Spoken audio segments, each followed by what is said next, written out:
Welcome to the Savvy Leader Podcast. I'm Kristin, and I'm here to challenge how you think, lead, and show up. Because this isn't about surface level success. This is about clarity, alignment, and making decisions that actually move your life forward. If you're ready to stop performing and start leading with real intention, then you are in the right place, my friends. Welcome back to the next episode of the Savvy Leader Podcast. Today, I am joined by Meghan DeFord. She is an incredible woman with an incredible story. And right now, she's been working with women in leadership and coaching and consulting. And we're going to have some really great conversations about why she started the business she did, what she's learned along the way, her philanthropy history, and all of that great stuff. And it's going to be a conversation definitely you don't want to miss. So, Meghan, thank you so much for joining me this morning. I am just thrilled to hear your story. Tell us about it. Tell us how you got where you are and what you're passionate about and all the great things that you've been Awesome. doing. Awesome. Well, thank you, Kristin, for that wonderful introduction and for being here today and having the opportunity. And like our little chat before we started recording, I was like, "Oh, this is going to be so fun." So I'm really looking forward to it. So as you mentioned, I'm a women's leadership coach and consultant. So like, what does that mean? Like realistically, what does that mean? I help women achieve their goals and dreams. And these are women who are like really smart, really capable. They are executing at a high level in the workplace, at home, for everyone else. But for whatever reason, they're either stopping and starting on their goals, or they just like can't get it going, right? Like one of the most common things when I'm talking to women is I say, well, tell me about this dream. Tell me about this goal, whatever it is, right? It could be starting a business. It could be running a marathon. It could be whatever. Um, and then I ask, how long have you held on to this? And more commonly than not, it's been years that they've wanted to do this thing and they just haven't. And they haven't for a variety of reasons.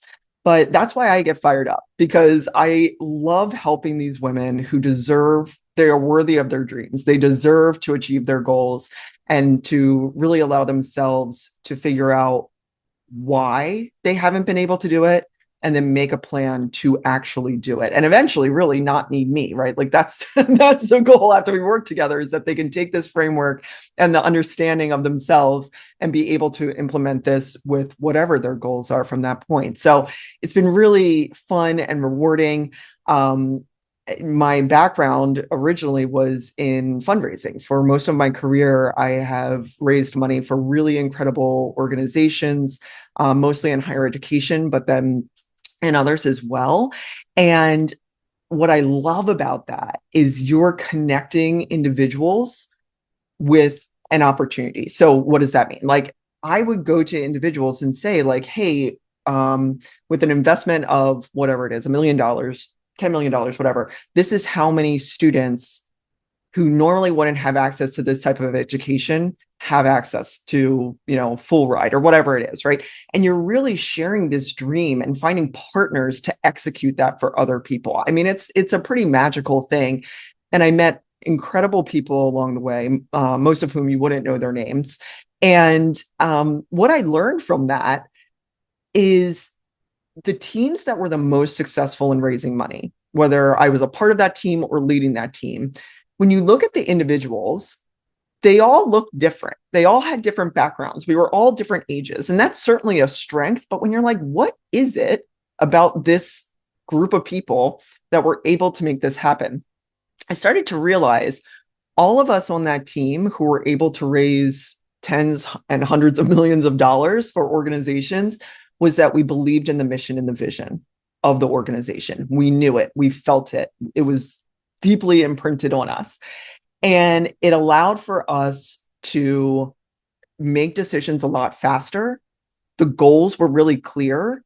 And we didn't need to be micromanaged in terms of, well, should I do this? Should I do that? If it didn't meet the goal and it didn't uphold the mission and vision of the organization, you didn't do it.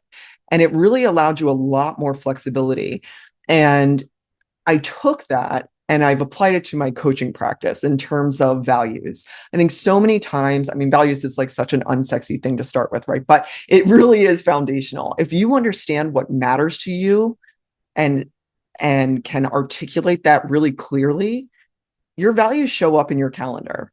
Your values show up as your discipline. Your values show up as your motivation. And you're able to make decisions a lot faster. You're able to trust yourself more because you're living authentically to your values. And you're able to achieve everything that you've hoped for and then some, because you're really moving in a space that feels, in that flow and very natural for you. And the interesting thing, and I'll ask you this, if I said to you, like, Kristin, what are your values? Could you name like your top 3 to 5 values off the top of your head? I might be able to Yeah. actually, yeah. I only though because I've been working really hard at it. I Yeah. mean, it's not something, if you're not in it, if you're not kind of actively working through that all the time, or if it's not top of mind or part of your day to day, I do definitely feel like it's something we forget because they Yeah. change. Yeah. And they do change. And so similarly, I could name them, but only because I work in this space. When I started this coaching journey and thinking about this and really trying to become a better manager, frankly, and I was like, oh, I totally know what my values are. And then I sat down to like write out my top 35 values. And I was like, I don't know what my values are. Most people come to me and are the same thing, like, yeah, obviously I know my values, because you feel it, but to actually sit down and articulate it. And I always ask to do 3 to 5 versus like 10 to 20, because it really makes you hone in and Hmm. like start grouping things together. And the top 3 to 5 that or rise to the top make it a lot easier, again, as you're making your goals, as you're figuring out your plan, as you're looking at your schedule. It helps with that. Now, the part of the question that you asked that I haven't answered yet is working in philanthropy for a long time. During COVID, I was laid off. I actually had gotten a divorce and then laid off within like weeks of each other. So that was a super cool time of my life, all over Zoom. And it was the first time in my life where I was like, holy shit, I don't have a plan. Like, this wasn't the plan, right? Like, this wasn't, I had built up everything to that point with this end destination in mind, and suddenly that was gone. And I realized how much of my identity was tied to work and my title and what I did versus who I was. So I was pretty fortunate in the sense that I didn't need to find another job immediately, right? Like, I was able to take some time. But I still had a very narrow vision of what I was going to do and what I wanted to do in terms of my job. And it was still in philanthropy. It was still in alumni relations.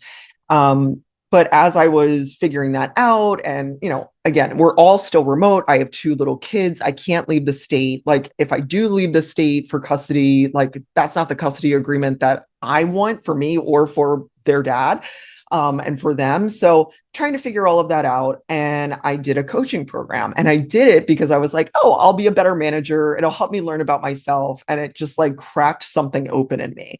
And I was like, wow, I love doing this. This is what I do as management. Um, but again, just sort of was like, okay, I'll be able to be a better leader doing this. And, I think the universe gives you the lesson until you learn it. And nothing quite fit. And what lit me up was doing this coaching work. Like, the philanthropy was great. It was exciting. But then this other part of me, like, was what I wanted to do. But like my clients, I think I was scared. Like, it's scary to take on this new identity. And it's scary to say, like, this thing that I thought I was going to do for my entire life isn't actually what I want to do anymore. And so I had changed, but I hadn't made changes. And like most people, I sort of dipped my toe in and then did a little bit more and did a little bit more. And then recently, this past February, I was like, you know what, you got to go for it, and doing it full time. And so it's been really wonderful. But for me, it was really a lot of personal identity work, and then realizing, like, wow, this is what I absolutely love doing, and going for it. And that can be a really scary thing. Oh my gosh, such a great story. And I love the journey. I mean, not all of it was good. I know there was Not some great, Kristin. no, Yeah. but some of the best things come out of those seasons of our life that were just really, really crunched. Yeah. And, but what I was thinking about while you were talking about values was, um, I feel like, and I think a lot of people feel this way too, maybe they don't even realize it. So many of our values are imposed upon us by other people's expectations, right? Like, Yes. we are, you talked about being married, you have family, so they're right there. There's some Hmm. um, kind of assumed values as a Right. wife and a mother. Hmm. Um, being a leader in leadership with a large organization, being in philanthropy, no Right. less. There's kind of some assumed values there. But, Yeah. you can have those values, but those don't need to be your primary Right. values. And I Yeah. think that's where people get a little bit mixed up. Yeah. And the women that I work with are really good at executing a life that they were taught to want. And so many times, and I was one of them, right? Like I was the annoying kid in class with their hand always up and like achieving, and I very achievement based, and my self-worth was very much tied with those achievements. And when you're doing well and people are patting you on the back and you're getting A's and you're getting the degrees and you're moving up in leadership and you're doing everything well, so often we don't stop and think about, is this what I want? You're executing on a blueprint that was handed to you. And sometimes you stop and say, like, hell yeah, this is what I want. But for many of us, and myself included, I didn't ever stop to think about it until I was forced to. And like you said, I had the organizations I worked for, I had just sort of by osmosis taken on those values as my identity, which, like, you know, in fairness, not so bad for nonprofit work, right? Not terrible, but it was never about, like, well, what do you actually care about and who are you? Um, and so I think that's a really tricky thing. And I think the other thing about being a woman, and I've only lived in the US, right? Like I'm 43. So that's sort of my perspective. If you're listening to this and not watching it, I'm a white woman. I grew up in the mid-Atlantic, grew up poor to lower middle class. My mom was a single mom. So that's sort of my background there and viewpoint. Went to college. It completely changed my life, changed the trajectory of our family's life, and lived in DC for 15 years before moving to South Florida. So that's a little bit about me if you want to make assumptions of what I'm about to say. But I think women are so often taught to be needed, and then they optimize that. And I think that's a real challenge that I saw in myself, and I see it with my clients. And instead of asking, what is fulfilling to me? We are taught to think, how am I going to be useful? How can I be needed? And there's nothing wrong with being needed, right? There's nothing wrong with that. But when that is how you are seen by society and everything around you reinforces that, it's tough. And to get out of that, and just taking a step back, can feel selfish at times, right? And saying, like, you know what, I really don't want to do this. It's not filling me. Or I love being a mom. Like, I love being a mom, which, like, you can't get more needed than that. But you get to decide how you do it. You don't have to do it the way that your mother showed you or the mom's group or whatever. You get to really figure out, like, how is this fulfilling for me and for my relationship with my kids and for them? And it's a very freeing thing when you can stop thinking about how you can be most useful and shifting that to what is going to light me up, what is going to fill me up. And I think that's a really important reframe that you can do at any point in your life, right? You don't have to wait until you get knocked off the horse in order to do it. But it can feel a little scary. Yeah, but then there you were. You did kind of get knocked off the horse, and you Yeah. did need to re-identify yourself. Yeah, who Yeah. am I? I don't think that's a question we ask ourselves often enough, or Yeah. really solidify within ourselves and our being, like, who am I and what's my identity? And building your identity around your actual true values, I think is so fulfilling. Yes.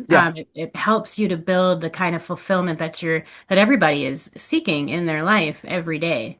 Right. Do you feel like the people that you meet have kind of been postponing their life until they get past this hurdle? Yeah. I think we love to wait. I think there's a lot of reasons for it. And I think one of the reasons for it is self-trust. And by that, I mean, like, because we have been programmed to achieve, achieve, achieve, achieve. What if you make a mistake? What if it's the wrong decision? Right? Like, you need to get the A on the test. And if you make a decision and it turns out not to be what you thought it was going to be, and you're fearful of failure, I think oftentimes we wait because of that. And, the really hard part about life is you're going to learn more from your mistakes and your failures than you are your successes. So you got to just like get in there, get in the mud, figure it out. And what if it's better than you thought it could be, even with the setbacks and even with failure, whatever you define failure as. So I think that's, one of the reasons we wait. I think another reason that we wait, especially if you're one of these people who's high achieving, you're showing up in your community. You're the person that people rely on, right? We often think that clarity is going to come before momentum. And usually it's the opposite. You got to start, and you got to start not knowing the end result in order to get that clarity and in order to get that next step. And it's one of the things that I talk about a lot, and it's hard, right? Like, all of this that we're talking about sounds so easy, but it's hard. Hmm. And if you're thinking about it as like, walking off a plank, you have to trust that you can swim, but making that step is really difficult. And so taking the next best step, I think, is a really good mindset to get in. Like, you don't have to have the 5-year strategic plan. You can allow yourself some flexibility. You can have a vision that, like, in 5 years, I want to live in Spain in a villa and do wine tours. Like, I don't know all the steps that are going to happen, but all right, what's one step I can do today? I could sign up for Spanish classes. Like, I could start making connections in the wine community. I could, there's always one step.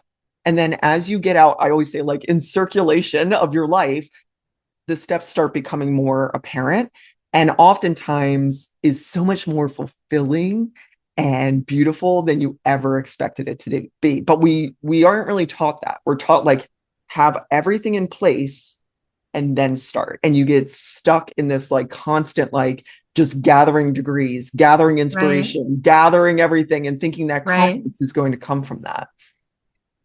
How do you help women get over that hurdle though? Because that's a tough one. Like thinking about, doing Yeah. wine tours in Spain sounds absolutely glorious. Mm-hmm, mm-hmm. And yeah, taking that first next step towards that might be simple and small, but how do you help women kind of overcome that hurdle of the idea that to just start Yeah. without having it all figured out? Is that a challenge that you see often with the clients you work with? Oh, 100%. And as you're listening to this, it's something I struggle with. Like, we all struggle with it, right? This is not unique. So take comfort in that.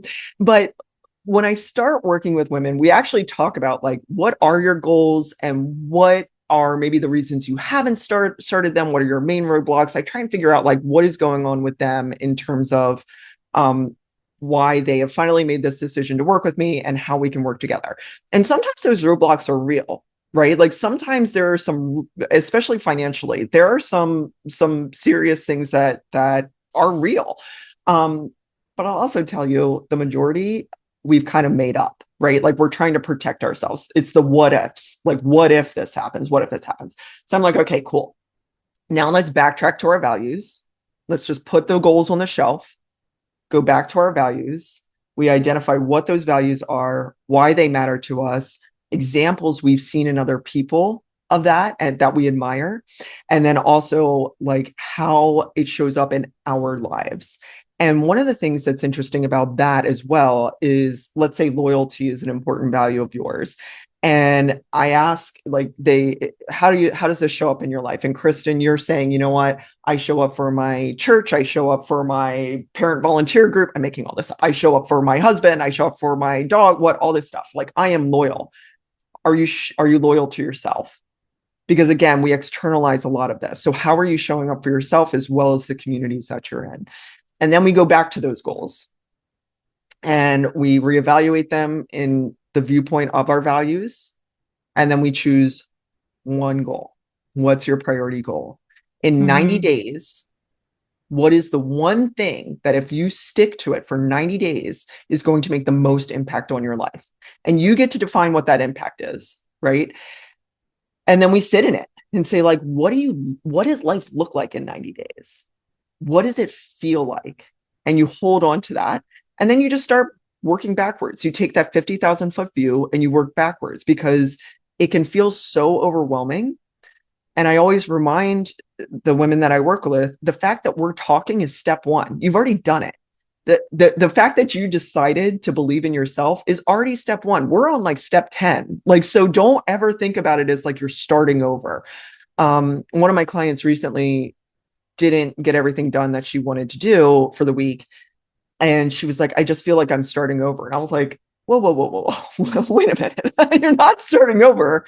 You just have three more things you need to do, right? Like, we're so hard on ourselves.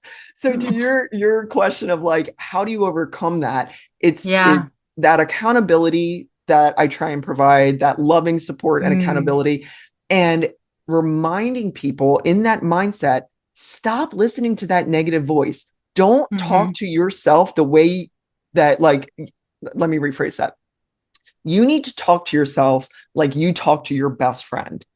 If you have Right. kids, you need to talk to Right. yourself like you talk to your kids, hopefully. Like, you Yep. need to be your biggest hype woman. And Mm-hmm. instead of thinking like, oh, I suck, I always do this, I da, Yes. da, da, like, talk to yourself like, you know what? I didn't get three things done the week that I wanted to, but I also was able to get some extra sleep because I needed it because I was sick. Like, it Mm-hmm. is a game changer. So taking that Yeah. first step is reminding yourself that small wins every day or over Mm-hmm. time lead to that big goal, and Yep. that you're doing great. You're doing You're great. doing great. Little You're by doing little, great. little things add up to big things. Yep. Yep. Yep. There's some And that's saying it's so like, incredible. Tell inch me, by inch, it's a inch cinch. by Yard by inch. yard, it's hard. Oh, I like that one. Yeah, That's a good yeah, one. Um, Talk a little bit about maybe a client that you had or that really, you know, how long does it take? I mean, like people come to you, they've already made, like they've taken the first step or two yeah, by coming to you because they've had this realization that they're just not fulfilled and they want to make some changes yeah, and they don't know where to begin and they found you. yep, And not necessarily talk us through what your sessions are like, but just kind yeah, of what's the process for a new client for you? I mean, you begin with looking at values and then what? yeah. So the first part is actually figuring out, like, applauding first and foremost that you're here. Because I will say, taking that first step, I keep saying this, it's scary, right? It's acknowledging that there's something going on, and that can feel difficult, to ask for that help, to reach out, and you don't know what the end result is going to be. So, like, applauding that you're here, I'm proud of you, this is going to be fun. Let's figure out how we can work best together. If you can't tell, I'm a yapper, and like, I need to understand how people like to work. Like, literally, do you like texting? Do you prefer email? Like, what, all that kind of logistical stuff. And then again, going back to like, what are your goals? What have been your roadblocks, perceived or real? Going to your values, and then we get into the nitty gritty. And this is usually over 9 sessions. It could be every week. Usually there's somewhere between 10 to 12 weeks, just because life happens, right? And we plan for that. And from there, we identify that one goal. We identify what the steps are going to need to be in order to get that done. And are there steps we don't know about yet? And the other part that's really, really important, and I hope that listeners take this in, it has to work for your schedule. If you have to make dinner every night, you can't schedule to do this work when you're supposed to be making dinner, like it has to work for you. And so we go through that. Like, what are the logistics? What are the non-negotiables? When is the vacation this summer? Whatever it is. And we plan around that as well. So many times we try and do way more than we think we can do because we're so used to just like putting ourselves last and, getting to it later. The other thing that we do is I'll say, realistically, don't give me the answer you think I want to hear because there is no answer I want to hear. Realistically, how many hours a week can you give to this? Is it 3?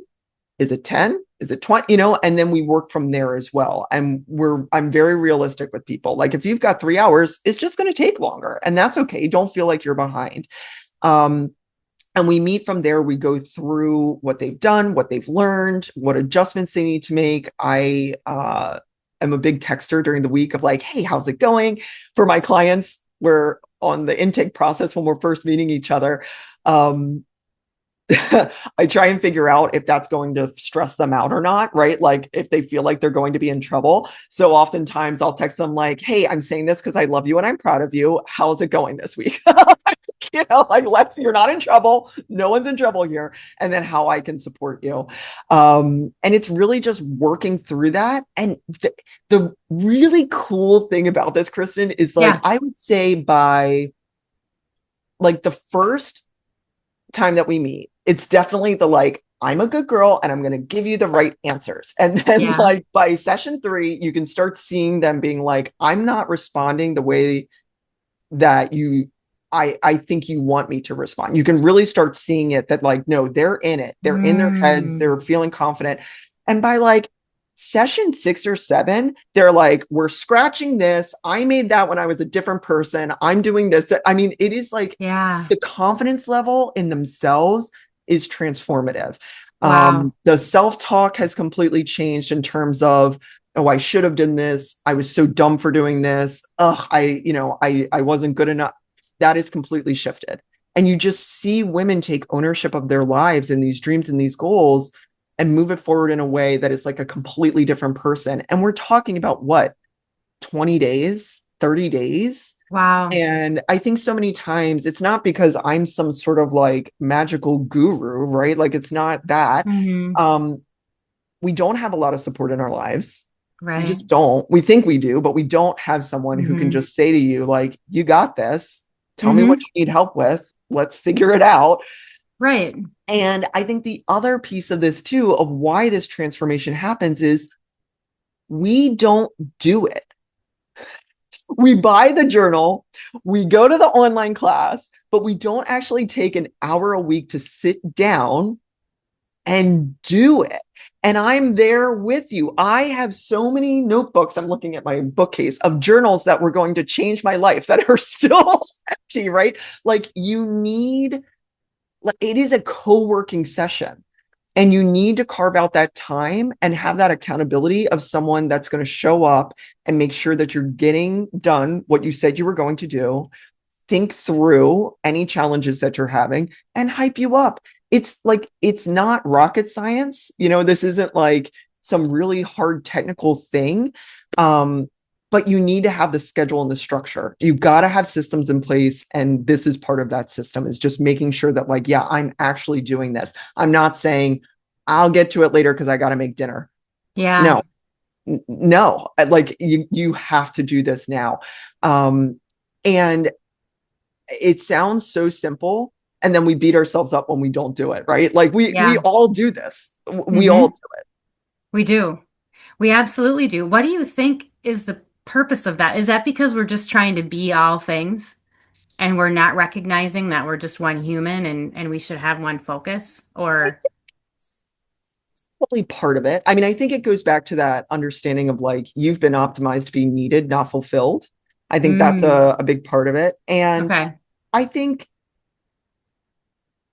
the other thing that I think, and this isn't a fully formed thought, but Hmm. so often, and I do this as well, we're just going to get a Yeah. little bit more inspiration. I know myself so well. I'm so self aware. And we confuse that with action. And so instead of like knowing your, and trust me, I'm a big believer in therapy. I think everybody should be going to therapy. Great thing. Coaching and therapy are two different things. Um, and self-awareness is really important. But I think sometimes we confuse self-awareness with action. And so we know what we're supposed to do and we're aware of it, but we're not actually doing it. We're almost Mm. like confusing the two things together. But I think to your point, like we're just doing everything for everyone else because that's what we're supposed to do. And look, I'm a big believer in rest. I Yeah. love watching TV. Like I love watching a good TV show, and that's important. Mm. But I think sometimes we are avoiding that Yeah. 1 hour of time for ourselves because the laundry needs to get folded. Or I'm Yeah. just going to watch one more. I had a tough week. I'm just going to watch one more episode of whatever you're watching. Um, Absolutely. and so I think again, and then you beat yourself up about it. Yeah, you do. Because that's easier than taking the step that you're uncomfortable with Yes. because you're afraid of maybe, Yeah. I don't know. Well, and I think the other thing too is that we are very committed to our identities. And even we are committed to what we know. And this is part of evolution, it's part of survival, right? I know that if I make no changes, even if I'm in a situation I don't want to be in, that's at least known. If I change that, there's unknown there. And it could be better, it could be a lot better, but I don't know it. And that's dangerous. And so I think oftentimes we talk ourselves out of it, like, this isn't so bad. I don't really need to do this. It's fine. I mean, I'd be a millionaire if I had $1 for every time I said, it's fine. I'm fine. This is fine. When It's it fine. wasn't I'm fine. fine. Everything's fine. Yeah, when it wasn't. Because who am I to complain? Who am I to want more? Right, right, right. And in fairness, I was very comfortable in that bubble. I was very comfortable living in that fine, even if it wasn't as fulfilling. But eventually, something breaks in all of us. There is a tipping point, and you get to decide what you're going to do with it. And so I do think that's part of it. I think there's a real fear because I talk about grief a lot with another coach, Richard Talaferro, when we talk about identity. You have to say goodbye to that person you were. There may be other people in your life you have to say goodbye to in order to grow. And I loved the person I was in my early 30s, late 20s, but she's gone. And like, like saying goodbye to that, it can be difficult. There are people in my life right now who are still really good friends, but I can't take them on other journeys with me. It's just not going to happen. And that change can be difficult. And there is a grief to that. And feeling that grief, it's not fun, right? It's not. And so I think the word you used, it's discomfort, it's being uncomfortable, and it's starting to get comfortable with that and understanding that like if you can sit in that, that's part Hmm. of where the growth is coming as well. Being excited about stuff, Yeah, super easy, right? Going through the difficult yeah. parts, whether it's the failures, the I don't know what to do next, the asking for Hmm. help, the grieving of a past life or mistakes you've made or whatever, that's Yeah. hard. But that Hmm. is what we have to go through in order to get to what we want to do ultimately. So interesting. And what I'm thinking about now is so you kind of touched on it, but what Mhm. about the woman who knows who she needs to be and doesn't want to be that or is afraid to be that? Yeah. I guess I would ask that woman, like, what does life look like if you make no changes? Like, sit with that for a minute. And are you okay with that? And if you made one change or went after one goal, what does that look like? And sit with that. And oftentimes, when we can really visualize ourselves doing it, it starts to help. It sticks. And it may take some more time, but it's like, you know what? That is an opportunity. That is something that I can do. the other part of it as well, and I think it's hard about conversations like this. If a woman came to me and said that, and was like, I know what I need to do, but I'm scared. Tell me everything you're scared of. Everything. And to even just articulate it and to hear yourself say it out loud diminishes that fear. And the other thing too, and again, I'm putting my hand up, like I am the leader of this club of figuring out the 8,000 things that can go wrong. It's evolutionary. It's why we have survived so long. But you start saying things and you're like, that's not real. That's something I've made up. Like that's totally actually not going to happen. Right. And then the flip side of that is like, okay, cool. And then how would you deal with that? Mm-hmm. How would you deal with it? And Mm-hmm. remind, please, please, please, everybody listening, you have figured it out up to this moment. Like, however old you are, you have figured it out. So, what makes you think you can't figure the next phase out? Like, why are you talking yourself out of this? I don't Um, know why we do, but we do. we do it all the time. And I have, Yes. again, avoidance isn't a strategy. Like, it's Mm, not. It's so not. true. And we get rid of our control of situations when we avoid it. Yeah. And so I think some people really are committed to their misery. Like, we've all met those people who just Yeah. like want to live in that, and that's fine, they can live there. um but more often than not, if you know you need to make this change, you're feeling it, like I feel it in my chest, right? Like I just know. Yeah. um Sit with it. What's the worst that could Yeah. happen? Truly name it, Right. write it down, and then what would you do? Right. um Great. Sage advice. I love that. So you work with people, you get things kind of figured out and they're on the right track. yep. How do they know if they're falling away from the path that you've Yeah, established? that's a great question. And I will say that they've established, like, the thing that, if you're thinking about working with a coach, it is different from consulting. Consulting is, you have a problem, I've done an intake, here's my solution to that, right? So like if I was doing nonprofit consulting, you need to raise more money in this area, here's what you're doing, here are some possible solutions to that, go execute it. Coaching is a co-created process. And part of that reason is, Kristin, who knows you better than you? I don't. So we're going to work through that. I'm going to ask questions. I'm going to have you think about things differently. Um, and I may make some suggestions, but it's really about you creating this for yourself and me helping you stay accountable for it. So to your original question of how do we help people as coaches, and how do I help my clients in terms of if they're not staying on the right path, or the path that they created rather, if they're falling off. Observation, curiosity is one of the greatest gifts you can give to yourself. Instead of judging that and saying like, oh, I didn't get these things done this week, okay, well, what happened this week? Why didn't you get them done?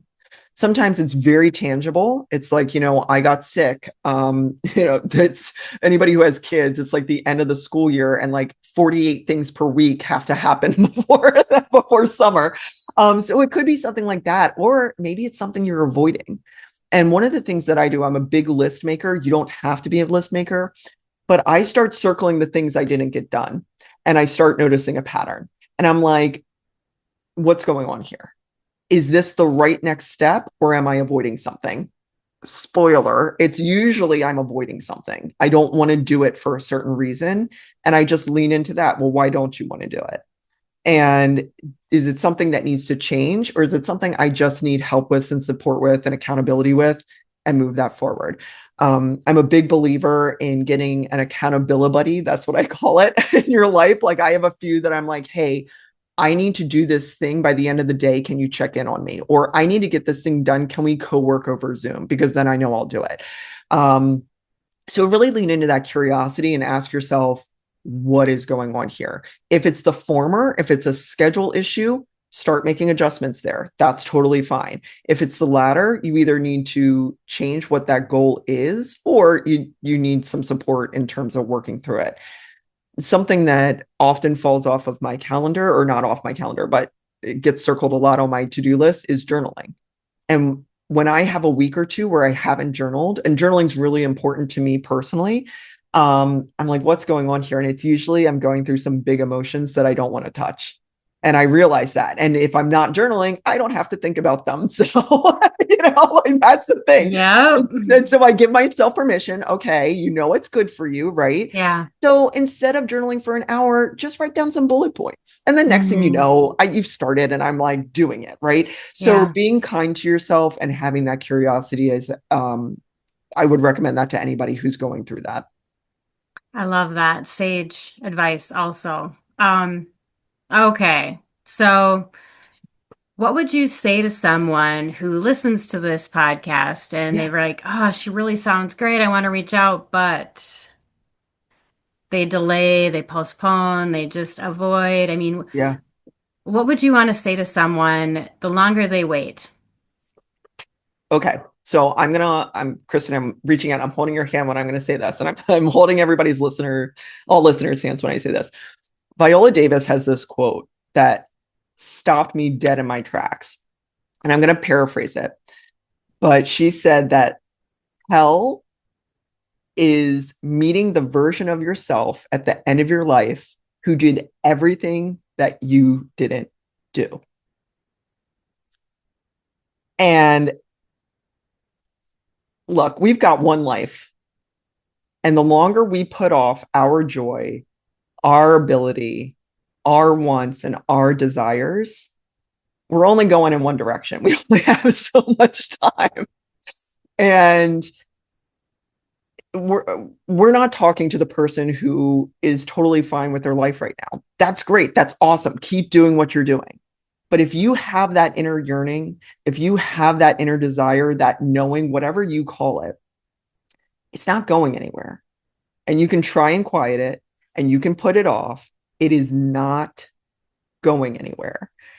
And you can do it today, one small step, one small step. You can do it in 2 years. You can be on your deathbed. It's still going to be there. Trust yourself. Trust yourself. You don't have to have all the answers, but trust yourself. And trusting yourself is a really difficult thing. Again, all of this sounds so nice, right? It sounds so great and exciting and inspirational. It's hard. This is hard work. So be kind to yourself. Don't judge yourself for not starting. Um, get curious about maybe why didn't you start? Why haven't you started? What are those Hmm. reasons? Hey, I'm Hmm. going to reach out to Megan. I'm going to reach out to Kristin. Just a 30-minute conversation. Yeah. That's what I'm not committing to working with them, but Hmm. I just want to kind of see what they have. Hmm. Take the Right. best next step. Get curious. Don't judge yourself. But I guarantee you that knowing is not going away.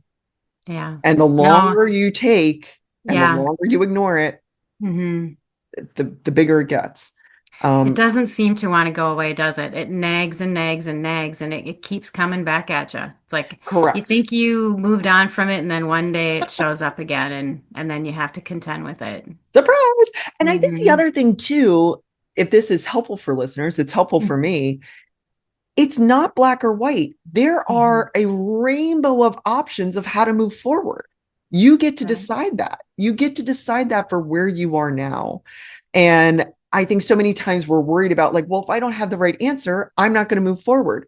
No, it's okay. There's so many ways to move forward, but we have to work through it. There's a book, a children's book. We're going on a bear hunt. And the whole thing is like, oh no, we can't go around it. We can't go over it. We have to go through it. And I like recite that to myself when I have to do stuff. You got to go through it. Just take that next best step.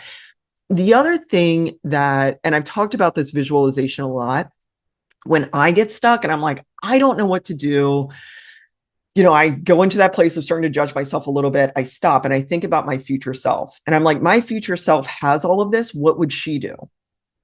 And then suddenly it's amazing, Kristin, how quickly I'm like, oh, I would do this. Right? So, like, develop a good relationship with your future self, see yourself Hmm. having that thing you want to do. And it really does make that first step a little bit easier. Yeah. But yeah, that knowing it's tricky, it's not going to go away. It's going to sit there Yeah. as long as you let it. I love that knowing your future self, though. What Mm-hmm. would you say? I mean, looking back, I mean, the one thing that I know, um, working in the different things that I've worked in, when I'm working with people about making big decisions, I'm always like, look, the harder the decision, the more sound you make it because you put so much energy into it. And I Hmm. promise you, when you take the plunge, you don't regret it. Yeah. You're always better for it. And Yep. that's probably where that resistance is knowing that it's probably good for you, but just not trusting yourself. Yeah. Yeah. Which is wild when you think about Hmm. your life and what you've done. You know, it's Right. like it's crazy to think that we don't trust ourselves in the context of everything that we've done in life. Every day you get up, you take care of yourself, you maybe go to work, you work on different things, whatever that looks like for you, you interact with other people. Like you're doing so much that you don't give yourself credit for. That's actually something else that I've done with clients is I'm like, make yourself I did it list. Write down everything. Like I brushed my teeth. I and people are always like, wow, I do a lot in a day. And I'm like, I know. I I stopped brushed saying my it out. teeth twice this day. Totally. But like and it cracks me up. I'm a mom and my kids are 12 and 15. And I'm like, before 9 o'clock, the amount of stuff that I have done before my day like really starts is someone Yeah. else's full day, but we don't give ourselves credit for it. So Is that fascinating or what? We just, because it's so assumed and it's just expected. yeah, So we don't give ourselves credit for how far we have come. Even yeah, that third grade spelling bee that you might have won. It exactly. all matters. Exactly. It all Exactly. matters. Well, this Yeah, has it been such an insightful and wonderful conversation, Megan. I know um, your energy is just incredible, and I just love the way you're able to articulate the work that you do, and how it translates, and then how it's received. Like yeah, it's so, I mean, you're just so great at pulling all of those pieces together and helping people make sense of it all. And yeah. I just applaud you for your efforts and the work that you do and helping people find their joy. It's beautiful. Thank you. I really appreciate the opportunity and meeting you has been wonderful. So thank you so much. I appreciate it. Oh, likewise. Where can we find you, Megan? How best can people look you up and seek you out? That is a great question. Thank you for asking it. So I am on pretty much every social media at Meg DeFord, DEFORD. And my website is megdeford.com. So fairly easy. And you can call me Meg, you can call me Megan. I will respond to both. Okay. But yeah, reach out if you need to talk through stuff, feel free. I'm happy to always talk. And I just appreciate the opportunity to speak to your listeners, spend some Oh, time. yeah. And I think this has been just a wonderful conversation. Thank you again. I look forward to reconnecting again sometime soon and Yeah, touching base. sounds good. Thanks. You bet.